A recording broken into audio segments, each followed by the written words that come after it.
Hello,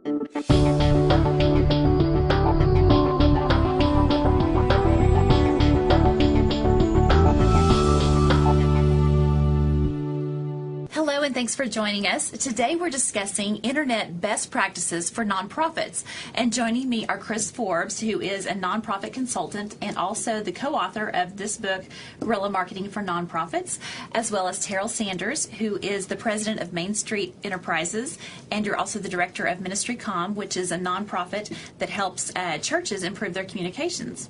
Thank you both for being here. And between the two of you all, you have a lot of experience.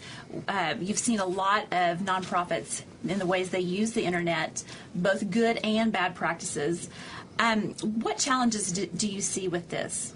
Well, first of all, nonprofits are notorious about being slow to adopt new technology. We've never done it that way before, and so they don't adapt real quickly to new technology.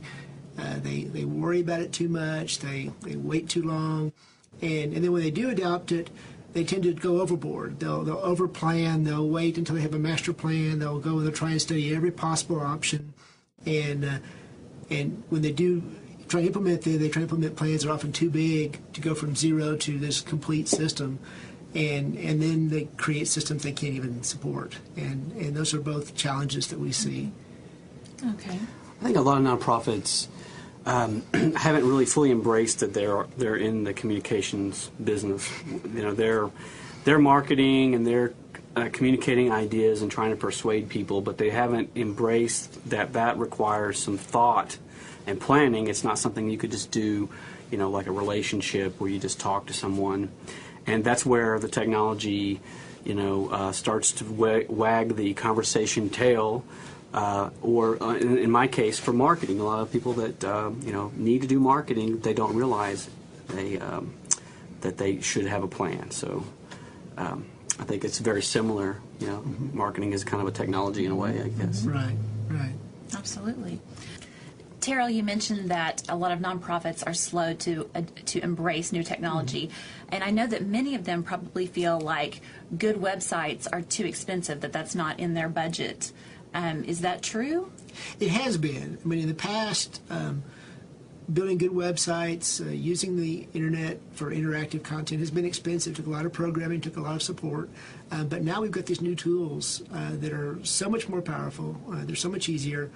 Most of what you pay for now when you build a good website is you're paying for consulting on what you need. You're paying for design and for training. But the actual tools now are very inexpensive. Often they're free. The social media, the Facebook and Twitter, and a lot of the tools that do the real work are free now.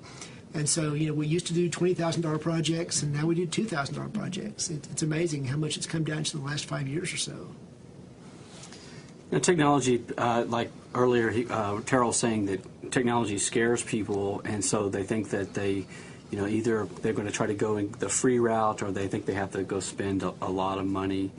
But if you just do a little study and realize, it's like the co-author, J. Conrad Levinson, he has a statement that says, if you're technophobic, it's time to see your techno shrink.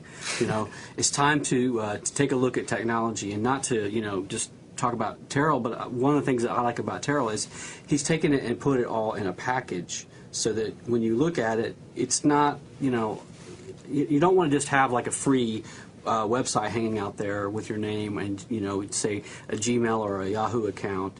You really need to have your own domain name, and people, when they come to you, see that your website and your social media and all those things are all integrated, and that you're really it lends credibility. And because technology is so readily available, if you don't have that, it takes away from your credibility. If you're trying to do something, you're trying to make a stand for your cause, and people don't believe you because it looks like you've just kind of thrown something together. So I think there's a median in there that, you know, there are resources and products out there that can meet that need.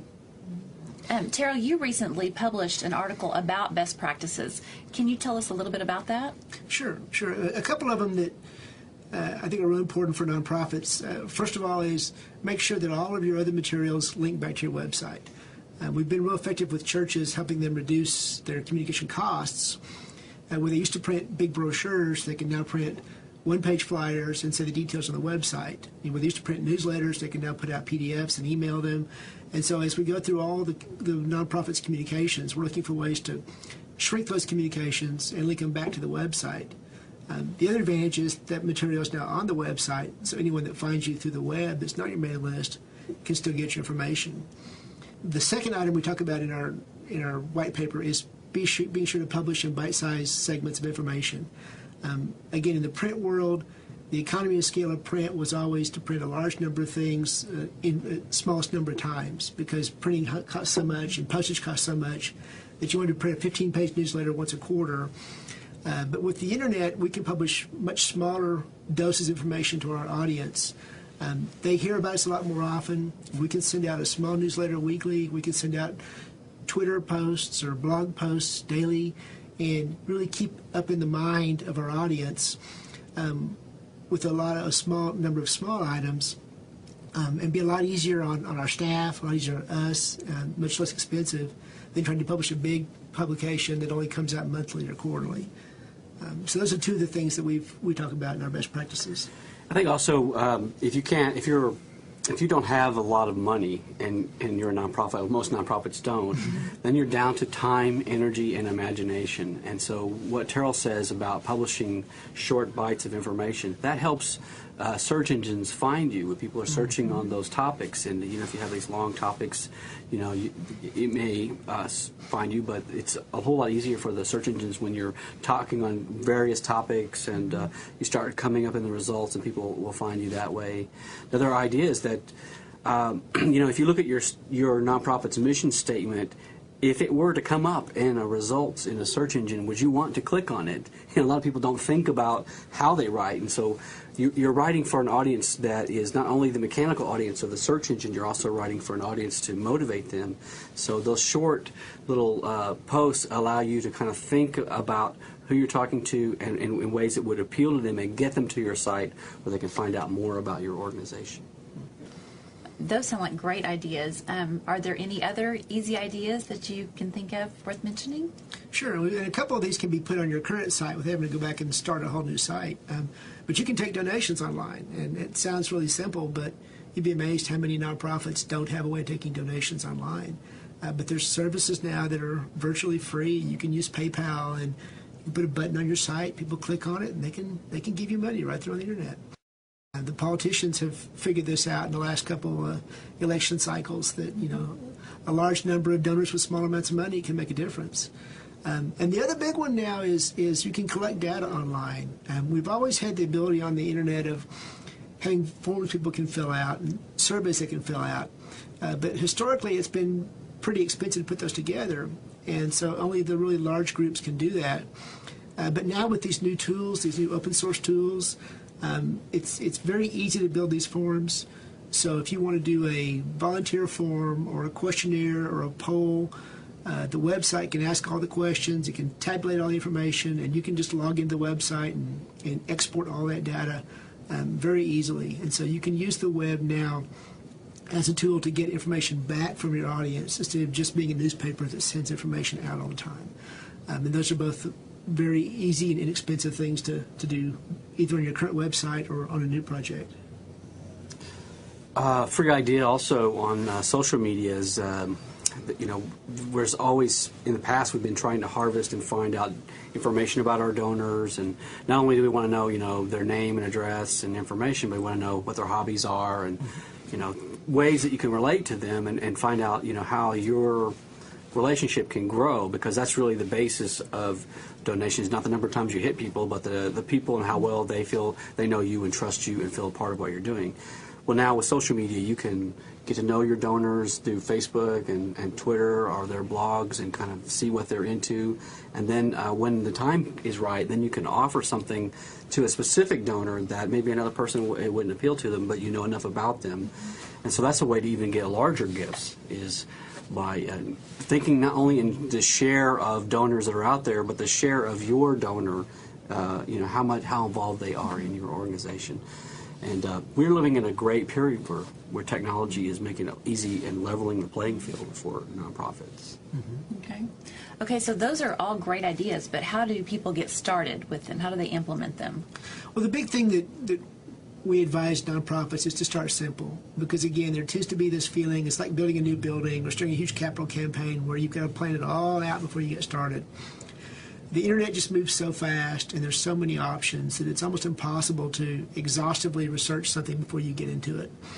So we really focus on, just getting a few objectives, get started, get a site started, get some of these pieces in place. Start a Twitter campaign, link it to your website, start a Facebook campaign, link it to your website.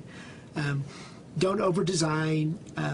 The actual market for the graphic design has come down a lot. If you look at Google, you look at Facebook, look at even YouTube and Flickr, sites that are putting out pictures, their design is very simple. People aren't coming to the internet now to be impressed with all your design. They're coming for content.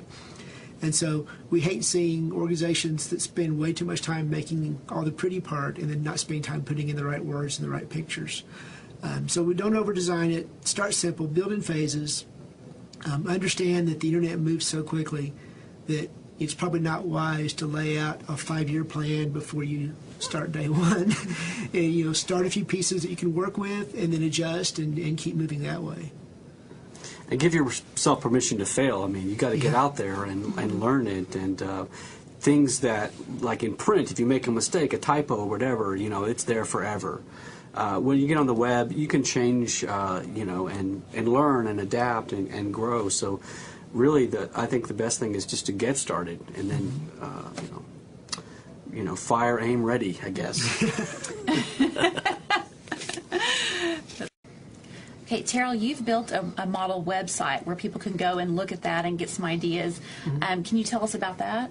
Yeah, because we've got this model, and people get confused. They want a template. They want something that they can buy, and the purpose of the model is really to show a framework or a structure. We're trying to show on our model site, these are the things that would be good to have on your website. If you look at the way it's laid out, look at the elements, the navigation, the purpose of the model is to kind of help show what you can do.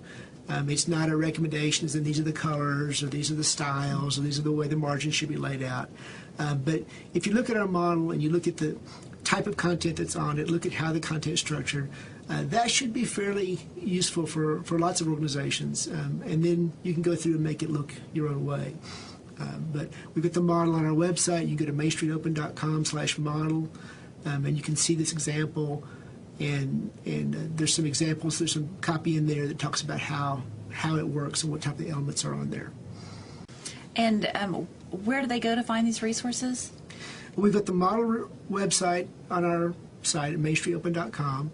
We've also got a best practices white paper. We've also got a white paper on internet strategies. And then Chris Forbes has got a great book, his Guerrilla Marketing for Nonprofits.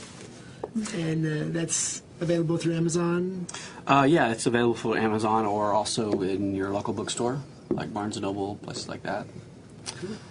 There are lots of tools and resources that are available. It's just a matter of taking the time and energy to make use of them. And I like what you've done. You've done a lot of the thinking ahead for people so they can just jump in and get started.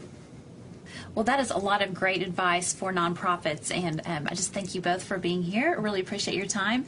And remember, you can find these resources that Chris and Terrell talked about on mainstreetopen.com, and also you can find Chris's book, Guerrilla Marketing for Nonprofits, at amazon.com. Thanks for joining us.